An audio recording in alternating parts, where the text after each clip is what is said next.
এই ট্রিপটা শুরু হয়েছে বিপর্যয় দিয়ে, একটার পর একটা ঝামেলা লেগেই ছিল। প্ল্যান ছিল সকালে ফ্লাইট ধরবো, সুন্দরভাবে ঘুরতে বের হবো, কিন্তু সবকিছু কি আর প্ল্যান মতো হয়?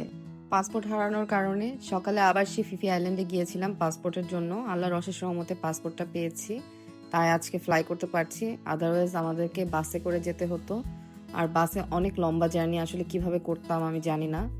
সেদিক থেকে আসলে বেঁচে গিয়েছি। তারপর সারাটা দিন এয়ারপোর্টে বসে কাটিয়েছি। আসলে সারাটা দিন বলা চলে না, কারণ দুপুর পর্যন্ত আমি হোটেলেই ছিলাম, কিন্তু অনেক আগে চলে আসতে হয়েছে যেহেতু রাতের ফ্লাইট। আর ফাইনালি এখন যেতে পারছি, এটাই অনেক ভালো লাগছে।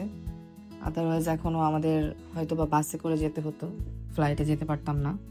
ফুকেট থেকে এখন এসেছি আমরা ব্যাংকক এয়ারপোর্টে, আর এখান থেকে আমরা গাড়িতে করে যাব পাতায়া। আমরা ভিতর থেকে গাড়ি বুক করেছিলাম, তো এখান থেকে গাড়িতে উঠবো। আর পাতায় যেতে আমাদের 2 ঘন্টার মতো সময় লাগবে। আমাদের ফ্লাইট মিস হওয়ার কারণে সারাদিন এয়ারপোর্টে ছিলাম, তাই রুমের জন্য এসে আর আমাদের ওয়েট করতে হয়নি, সাথে সাথেই রুম পেয়ে গিয়েছি। আর এই হচ্ছে আমাদের পাতায়ার রুম।